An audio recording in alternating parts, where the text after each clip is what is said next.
उदालगुरि दालखाथा गामिनि लबकुमार ब्रह्मनि बारियाव हांसो सिलारि आरो गुफुर दाउब'फोरनि थाग्रा खुलि। हाग्रा सिफायनाय, नोगोर खालामनाय आरो गुबुंले जानाय बायदि सुबुंनि आखुथायफोरानो हाग्रानि दाउफोरनि थाग्रा खुलि फोजोबस्रांनायनि गुबै जाहोन नामा? थारैनो मानसि माहारिनि थाखायनो हाग्रानि दाउफोरनि थाग्रा खुलिफोरा गोमालांबाय नामा? जायनि जाहोनाव थाग्रा खुलिनि आंखाल जानानै हाग्रानि दाउफोरा आलाय-सिलाय जानायखौ नुनो मोन्दों। नंगौ, उदालगुरि सोहोरनिफ्राय 8 किल'मिटार जानथायाव थानाय दालखाथा गामिनि लबकुमार ब्रह्मनि न'नि बारियाव दायो रोजा रोजा हाग्रानि दाउफोरा थाग्रा खुलि खालामदों। हांसो सिलारि आरो गुफुर दाउब' आरो फानखावरि दाउजों लोगोसे गोबां रोखोमनि रोजा रोजा हाग्रानि दाउफोरनि थाग्रा खुलि खालामदों लबकुमार ब्रह्मनि बारियाव।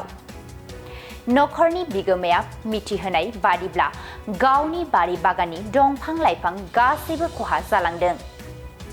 बेनिखायनो सरकारनिसिम गावनि खहा जानायखौ सुफुंनानै होनो थाखाय सरकारनिसिम गुरैयै खावलायदों। बे समाव नखरनि बिगोमाया रादाब बिबुंथिनि गेजेरजों मा फोरमायदों गुवारै मिथिनानै लादो। दाउआ बायदिसिना फैयो, आं मोजां मोनदों आरो साफ्रोमबो रायजो राजायाबो जाहाथे आं बायदिनो दाउसिन दाउलाफोरनोबो आश्रय होयो आं बायदि। बेखायनो आं साफ्रोमबो रायजोनिफ्राय खावलायनाय थाबाय आरो रायजो राजानिफ्राय। मा रोखोमनि दाउफोर दङ? दाउब' गुफुरा मोननै मोनथाम जात दं। थिखिनि गोनां दं, गोमो गोनां दं आरो सिम्पोल मोनसे गुफुरैनो दं आरो दाउब' गोसोम, बेनिफ्राय फानखावरि। बे दाउब' गोसोमखौ अबयसे जों नुफेराखैमोन उन्दैनिफ्राय, दिनै बोसोरनै जाबाय। बेखौ जों सोमोनांथाव बायदि नुयो आरो। बेखायनो जों बेफोर जाबाय इसोरनि माया, बबे हादोरनिफ्राय फैदों दा जों मिथिया। बेखायनो मानसिफ्रा सोमोनांदों। दाउब' गुफुर गैया, गोसोम गैया होनो, माथो दाउब'आ गोसोम दं। बेबायदि मोनसे बाथ्रा दान्थेलायनाय जादों आरो दा जोंनि गामियाव। बर' बोराइनि मोनसे दाउखाया फुराखै, सोमाखै, बे बाथ्राया दिनै नुनो मोनबाय जोंनो। जोंनि जिबनाव जों नुनो मोनबाय दिनै दाउब' गोसोम, दाउब' गुफुरा सोमाखै होननाय खोथाया दिनै मोगथाङाव नुनाय जाबाय आरो जोङो। दाउब'आ गोसोम दंमारो, बेनो आरो।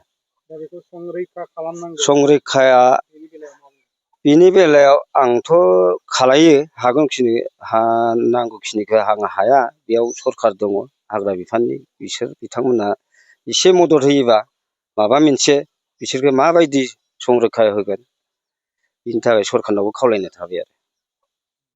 सरखारा माबाफोर राहा लादों नामा? मिथिहोनाय जादों? मिथिहोनाया जाबाय, डिपु अफिसाव थांदों जों, फरेस्ट अफिसाव। बिथांमोनहाबो मोजांखौनो बुंदों, जों नाजागोन आरो हायोबा जों एसे मदद हैगोन। खिन्थु बेबायदि स्किम बा फान्ड गैया होनदों आरो। अब्लाबो एक्सट्रा गावसिनि गोसो गोरबोनिफ्राय बिसोरबो मोजां मोनदों आरो। बे मोजां मोननानै बिथांमोना माबा मोनसे होगोन होनदों आरो बोसोराव अनसुंथाइ लामसाम।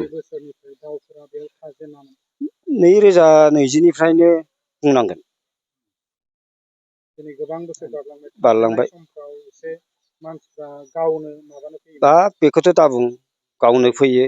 लबा बारा गामिनि मानसि दाउसिन दाउला। जेब्लानिफ्राय बेयाव बोसोरसे बोसोरनै थाबाय, अब्लानिफ्राय बिसोरबो बुजिबाय, आंबो बुजायो। दा गावला, दा गुबुन जाथिफ्रा फैयो बुजियैफ्रा, खनसे फैनायाव बादा होनायाव बिसोरो बुजायनायाव फैला, बुजिलाङो। नंगौ होननानै गावसोरनो नुनानै दुखु मोनलाङो। फिसा फिसौ दाउब'फ्रा गोलैनानै आलाय सिलाय जानायखौ नुनानै, बेबायदि आरो।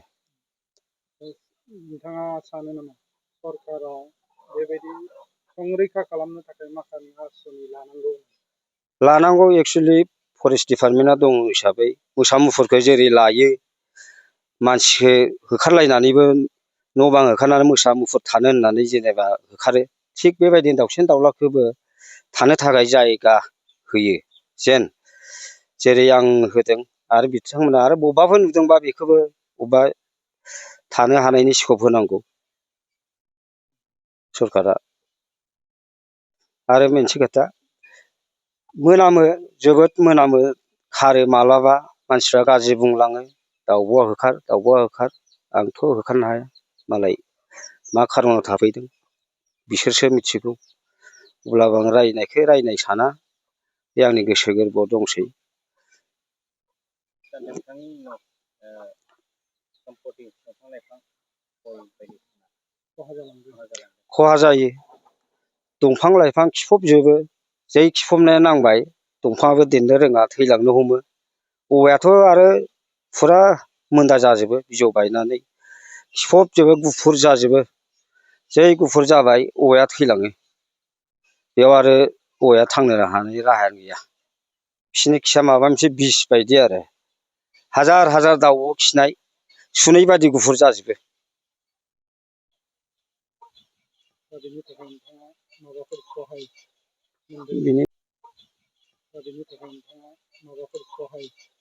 मोनदों? बिनि थाखाय डिपार्टमेन्ट जुदि BTC आव जुदि बेनिबो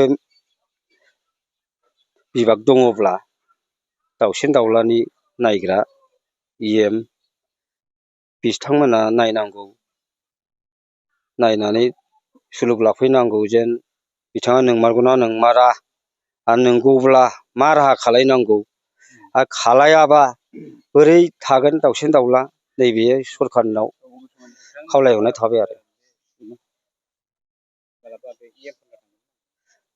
EM नाव थाङाखै सानसे लोगो हमदों इमारजेन्सि रन्जित सारनाव, रन्जित बसुमतारी सारनाव।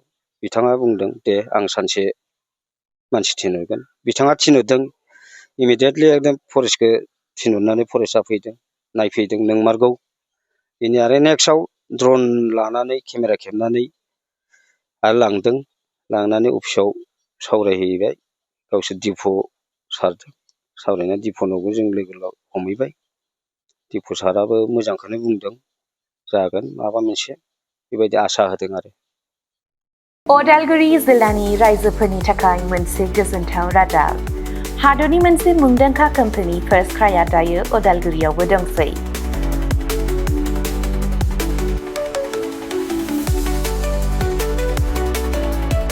अदालगुरि रामपुर सकनि HP पेट्रल पाम्पनि साखाथियाव फार्स्ट क्राइनि फ्रेन्चाइजिआ 21 जुलाइआव बेखेवजाबाय। बे गलायाव गथ'फोरनि गासिबो बेसादफोरखौ मोननो हागोन। नोंथांनि खुदियानो गोनां जानाय गासिबो रोखोमनि बेसादफोरखौ बे मोनसे जायगायावनो मोननो हागोन। फार्स्ट क्राइआव गथ'फोरनि थाखाय गोबां रोखोमनि दिहुनजानाय बेसादफोर मोनो, जेरै सि जोम, गथ'फोरनि थाखाय दोरोङारि गाननाय, पार्टी वेर, एथनिक वेर आरो फर्मेल वेर, गथ'फोरनि थाखाय सेन्डेल, जुथा, बुट आरो स्निकार्स, सोलोंथायारि फुथुलाफोर, पाजलफोर, बर्ड गेम्स, एक्शन फिगार फुथुलाफोर आरो गोबां। आलादा आलादा बैसोनि थाखाय गोबां रोखोमनि बिजाबफोरनि मोनसे गुवार रेन्जबो दङ। बेबी केयार दिहुनथायफोर जेरै डायपार, फिडिं एक्सेसरिज, स्ट्रलार आरो गोबां। एक्सेसरिज जेरै खानायनि एक्सेसरिज, गहेना, बेग, सानग्लास, घड़ी आरो गोबां। फार्स्ट क्राइआव मोननो हानाय माखासे मुंदांखा ब्रेन्डफोरनि मादाव इन्टारनेशनेल ब्रेन्डफोरा जादों जेरै Mattel, Disney, Barbie, Gerber, Fisher Price आरो भारतारि ब्रेन्डफोरनि मादाव पंचकुल, हट व्हील्स, निउबी, हार्लिन, मेडेला, टेम्पो।